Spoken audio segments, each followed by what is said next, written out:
Herre, vi er kommet her for at møde din kærlighed og sandhed. Send os din Helligånd og gør os åbne for, hvad du vil give os.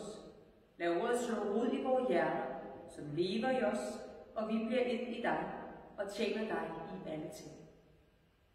Amen.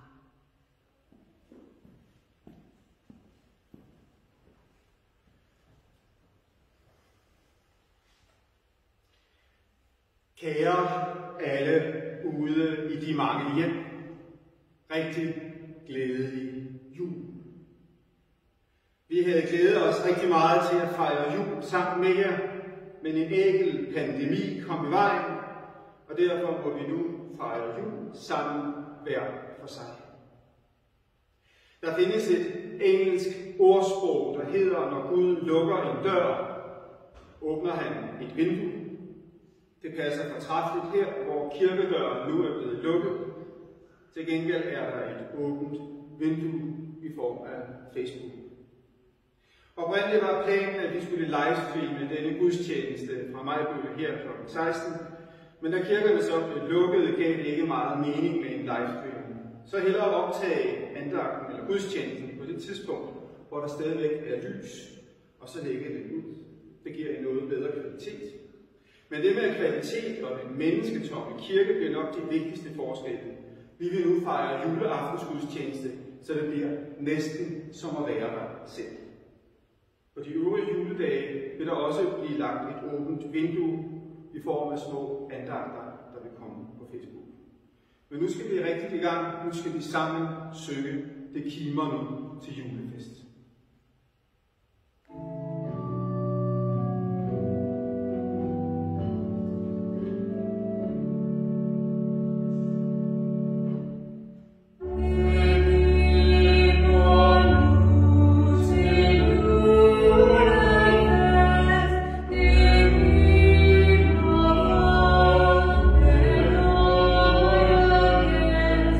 Som stiger til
Herren være med jer. Og Herren være med dig. Lad os alle bede. Herre, vor Gud, himmelske Fader, du som har ladet de hellige engle åbenbare din søn Jesus Kristus for de fattige hyrder på marken og forkynde for dem, at de ikke skulle frygte, men fryde sig, fordi Kristus, vores frelser, er født. Vi beder dig, lad din Helligånd drive al frygt ud af vores hjerter og vække den evige glæde i os. Og er vi end her på jorden fattige og forladte, lad os da trøste og glæde os ved, at vi har din kære søn, Kristus, som for vores skyld er blevet menneske, for at hjælpe os mod død og alt ondt, og gøre os salige i evighed. Han som med dig lever og regerer i Helligåndens enhed, en sand Gud fra evighed og til evighed.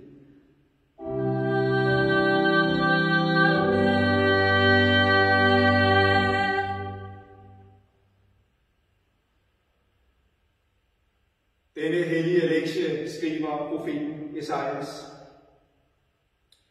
Det folk, der vandrer i mørket, skal se et stort lys. Lyset skinner for dem, der bor i mørkets land. Du gør jublen stærk, du gør glæden stor. De glæder sig for dit ansigt, som man glæder sig over høsten, som man jubler, når man deler byttet. For det tyngende å, stangen over deres skuldre og slavefodens kæp brænder du som på Midjans dag. Hver støvle, der tramper i larmen, og kappen, der er sølet i blod, skal brændes og fortæres af ild. For et barn er født os, en søn er givet os, og herredømmet skal ligge på hans skuldre. Man skal kalde ham underfuld rådgiver, vældig Gud, evighedsfader, freds fyrste. Stort er herredømmet, freden uden ophør over Davids trone og over hans rige, så han kan grundfæste det og understøtte det med ret og retfærdighed fra nu af og til evig tid. Amen. Vi skal nu synge nummer 104. Et barn er født i Betlehem. Alleluia.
Dette hellige evangelium skriver evangelisten Lukas.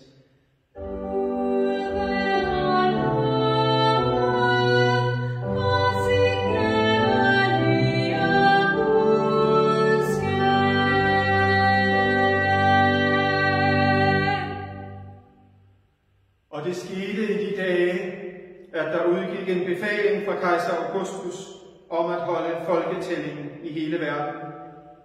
Det var den første folketælling, mens Quirinius var statholder i Syrien, og alle drog hen for at lade sig indskrive hver til sin by. Også Josef drog op fra byen Nazaret i Galilea til Judæa, til Davids by, som hedder Bethlehem, fordi han var af Davids hus og slægt, for at lade sig indskrive sammen med Maria, sin forlovede, som ventede et barn. Og mens de var der, kom tiden, da hun skulle føde. Og hun fødte sin søn, den første fødte, og svøbte ham og lagde ham i en krybbe, for der var ikke plads til dem i herberget. I den samme egen var der hyrder, som lå ude på marken og holdt nattevagt over deres hjord. Der stod Herrens engel for dem, og Herrens herlighed strålede om dem, og de blev grebet af stor frygt. Men englene sagde til dem: Frygt ikke, se, jeg forkynder jer en stor glæde, som skal være for hele folket. I dag er der født jer en frelser i Davids by. Han er Kristus, Herren. Og dette er tegnet, I får. I skal finde et barn, som er svøbt og ligger i en krybbe. Og med et var der sammen med englen en himmelsk herskare, som lovpriste Gud og sang: Ære være Gud i det højeste og på jorden, fred til mennesker med Guds velbehag. Amen. Himmelske Fader, tak fordi du kom og gjorde mørke til lys. Tak fordi du kom med julen, da du lod dig føde til vor jord. Amen. Der findes en begivenhed, jeg altid tænker på her i december. Jeg kan huske første gang, jeg hørte om den, der tænkte jeg: wow, hvor er det her bare fedt. Men en rationel eftertanke fik mig hurtigt overbevist om, at det her det nok bare var en god vandrehistorie, en legende. En lille, ligegyldig detalje, som for hver genfortælling var blevet større og større og større, indtil den var, hvad man nu kender den som. Men senere fandt jeg ud af, at jo, hvor utroligt det end lyder, så er begivenheden så veldokumenteret, så den ikke kan drages i tvivl. Den er god nok. Det er rent faktisk sket. Begivenheden foregik juleaften 1914 i Flandern. Første verdenskrig var stadigvæk ny, men dog ikke mere ny, end at begge fronter havde gravet sig ned i skyttegraven, hvorfra man forsøgte at skyde på sin fjende. Området mellem skyttegravene blev meget passende kaldt ingenmandsland, og det var ensbetydende med den visse død at forsøge at bevæge sig ud i dette ingenmandsland. Men juleaften 1914 skete der noget utroligt. De engelske styrker havde kunnet se, at i dagene op til juleaften skete der noget mærkeligt over hos tyskerne. De så en masse lys. For tyskerne havde skaffet juletræer, som de havde sat op. Og juleaften kunne englænderne hen over ingenmandsland pludselig høre tonerne fra Stille Nacht, Heilige Nacht, den vi kender som Glæde Jul. Englænderne sang begejstret tilbage, og det endte faktisk med, at både englændere og tyskere lagde deres våben og steg op fra skyttegravene og gik ud i ingenmandsland, hvor de hilste på fjenden, sang sammen og spillede lidt bold. Nogle steder satte de også et lille juletræ. Julefreden varede i flere dage, indtil generaler fra begge sider truede soldaterne med dødsstraf, hvis de fortsatte med at omgås med fjenden. Og derfra fortsatte krigen, som udviklede sig til en af de værste og mest brutale i historien. Men midt i det krigens helvede lyser denne begivenhed op på en måde som intet andet. Det var et lille juleunder. Det var lyset, der skinner i mørket, og som mørket ikke kunne få bugt med. Begivenheden er faktisk også ret kendt. Således refererer Paul McCartney til den i sin musikvideo til sangen Pipes of Peace, og vores egen danske Lars Lilholt har rent faktisk skrevet en hel sang om den. Den hedder Jul i Ingenmandsland. Den skal I nu høre. Dorte vil synge, og jeg spiller til.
Se, ved denne spontane julefred fra 1914 gik soldaterne ud i Ingenmandsland og fejrede jul.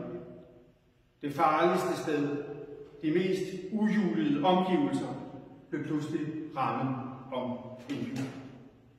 Det er en blandt mange fine pointer ved denne julefreden fra 1914. Det er især en fin pointe, fordi det er en, vi kan forholde os til i år. Dette 2020 er ærligt talt et år, som man helst vil pakke væk og gemme af vejen. For det har været skyggelagt af en frygtelig epidemi, som har hæmmet os og skræmt os helt ind i knoglerne. Det har været et ingenmandsår, så i den forstand er det jo meget passende, at denne gudstjeneste er gået hen og blevet en ingenmands gudstjeneste. Men julefreden fra 1914 lærer os noget om, at julen er stærk. Julen er lyset, der skinner i mørket, og som mørket ikke kan få bugt med. Og at julen kan finde en plads, selv i et ingenmandsland, kan vi tage med os og bruge i år, her i ingenmandsår. Hvor utallige julefrokoster og julearrangementer er aflyst, hvor man har måttet begrænse, hvor mange gæster man måtte fejre juleaften med, og så sandelig jo selvfølgelig også kirken i dag, hvor vi har måttet blive nødt til at afløse den almindelige gudstjeneste. Men der er det mit håb og min tro, at julen er stærk nok alligevel, på trods til at kunne blive en god jul. For det ligger simpelthen i julens gener. Jul i ingenmandsland. Jul i ingenmandsåret. Jul i ingenmandsstallen. Den første jul havde heller ikke just forholdene for sig. Maria var blevet utidigt gravid. På den tid betød det marginalisering og udelukkelse, og Josef var også lige ved at smide hende ud. Det var sådan, det var. Men oven i det kom så folketællingen virkelig på tværs. Josef havde sine rødder i Bethlehem, så de måtte drage dertil. Det lyder lettere sagt end gjort. Bethlehem lå 160 km væk, og den eneste transportmiddel, man havde, var at gå. Og den slags tager flere dage. Oven i købet var Maria gravid, så gravid, så hun rent faktisk fødte jo, da de kom frem. Og fremkommelsen var jo så den sidste sten, for de var ikke de eneste, der var kommet til Bethlehem, da alt var booket. Bethlehem var i sig selv også bare en lille landsby, så det eneste sted, de kunne få, var en stald, og som vugge måtte de bruge en krybbe. Det kan være, det lyder for nogle af jer som dobbeltkonfekt, men en krybbe er faktisk ikke en vugge. En krybbe er faktisk et fodertrum. Så den første jul var vitterligt også en ingenmandsjul. Jul trods forarvelsen, jul trods en umenneskelig lang rejse som højgravid, jul trods manglende indkvartering. For jul det blev det, og englene sang, og hyrderne besøgte Jesusbarnet, og himlens konge kom til vor jul. For det kunne godt være, at det var alt andet end belejligt, at Gud skulle blive menneske lige der. Men nu var det nu. Nu var tiden moden. Nu var det tidens fylde. Og desuden, i forhold til det, at som himlens jordens skaber at fornedre sig til at blive menneske, ja, så var det måske også bare detaljer af de der besvær, som der var omkring fødslen. For Gud blev menneske. Gud kom til ingenmandsland. Gud kom til en verden klædt i mørke og nød og død, for at give os alle, der bor i ingenmandsland, lys og glæde og liv.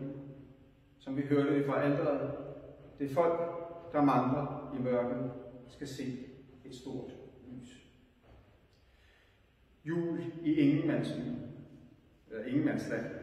Hver jul er egentlig lidt en jul i ingenmandsland. Fordi julen ligger i den mørkeste og vådeste og mest triste måned i året. Men hvert år jager julens glæde og lys mørket på flugt. Jul i ingenmandsland. Jul i ingenmandsåret. Jul i ingenmandsstallen. Den er godt nok sej i år. Jeg kan godt og grundigt træls. Men husk så på, at julen altid er en jul på trods af nøden, på trods af folketrængsel, på trods af krig, på trods af pandemier. For lyset skinner i mørket, og mørket kunne ikke få bugt med det. Vi skal alle fejre jul i aften, godt nok under anderledes forhold, end det plejer at være.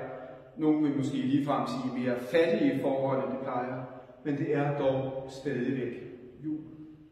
Stadigvæk fejrer vi lysets komme, at Gud kom til vor jord for at frelse os. Må I alle have en rigtig glædelig jul. Amen. Lov og tak og evig ære være dig, vor Gud, Fader, Søn og Helligånd. Du som var, er og bliver en sand treenig Gud, højlovet fra første begyndelse, nu og i al evighed. Amen. Herre, vor Gud, himmelske Fader, vi beder dig for hele den verden, som du har skabt. Ophold den og forny den, så alt igen bliver godt. Lad der blive fred mellem alle folk og nationer. Velsign jorden og menneskers arbejde. Hjælp os alle til at tage vare på den skabte verden, så vi værner om menneskers velfærd og forvalter naturen til bedste for hverandre. Herre, vi beder dig for alle, der er ramt af sorg og ulykke og savn. Trøst de bedrøvede og bange. Giv frihed og retfærd til de fattige og undertrykte. Mæt de sultne. Helbred de syge. Hjælp de hjemløse og landflygtige. Vær hos de fangne. Giv nyt mod og håb til de bekymrede og udløse. Herre, vi beder dig for alle, der har fået magt og ansvar og viden i troen. Giv dem troskab og visdom, så de forvalter mulighederne til gavn for de svage og til at tjene andre mennesker. Velsign og bevare vor dronning og hele dronningens hus. Vær med regeringen og Folketing og al øvrighed her i landet. Vær med vores soldater i det fjerne. Herre, vi beder dig for vort land, vor familie og alle, vi holder af og er forbundet med.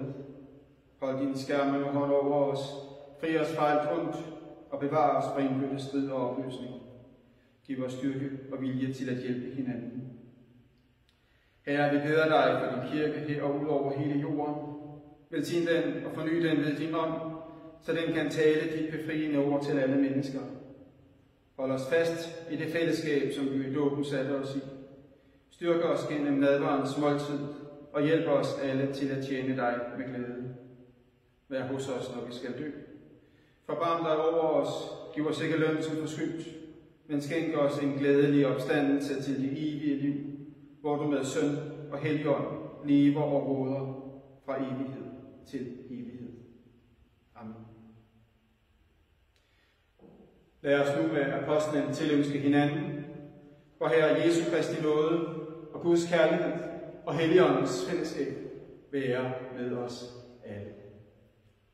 Amen. Vi skal nu synge den næste salme. Det er nummer 119 i salmebogen, og det er Julen har bragt velsignet Gud. Amen.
almægtige og evige Gud, vor Herre Jesu Kristi og vor Fader.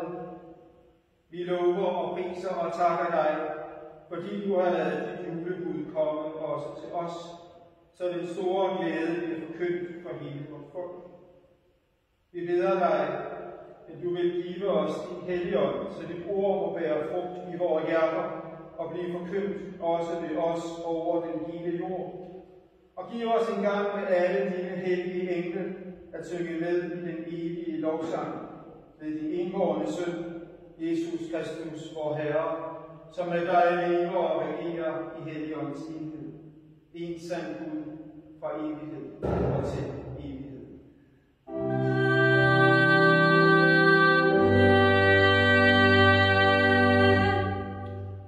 Modtag alle Herrens velsignelse. Herren velsigne dig og bevare dig. Herren lade sit ansigt lyse over dig og være dig nådig. Herren løfte sit åsyn på dig og give dig fred.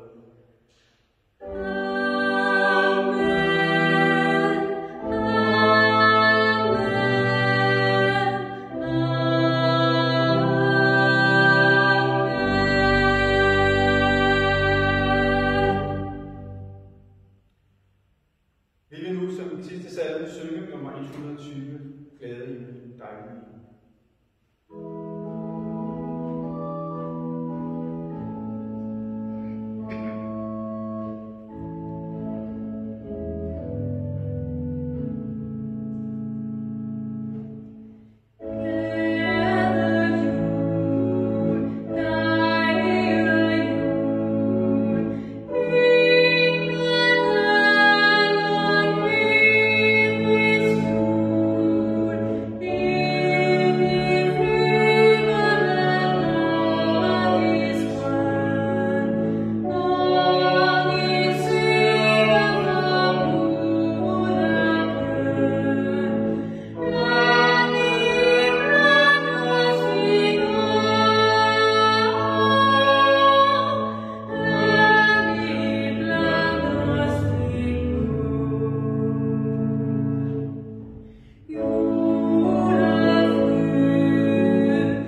afslutning vil jeg gerne ønske alle en rigtig glædelig jul. Og Sebastian og jeg vil slutte af med at synge Søren Poulsens og spille Jul på vor jord. Lad os alle bede. Herre, jeg takker dig af hele mit hjerte, fordi jeg går ud herfra som et frit menneske, med mine synders forladelse og din velsignelse. Bliv hos mig med din fred, og giv mig mod til at leve, som du har lært mig. Amen.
Ja, jeg kan kun gentage, hvad der nu er sagt mange gange, hvor I alle have en rigtig velsignet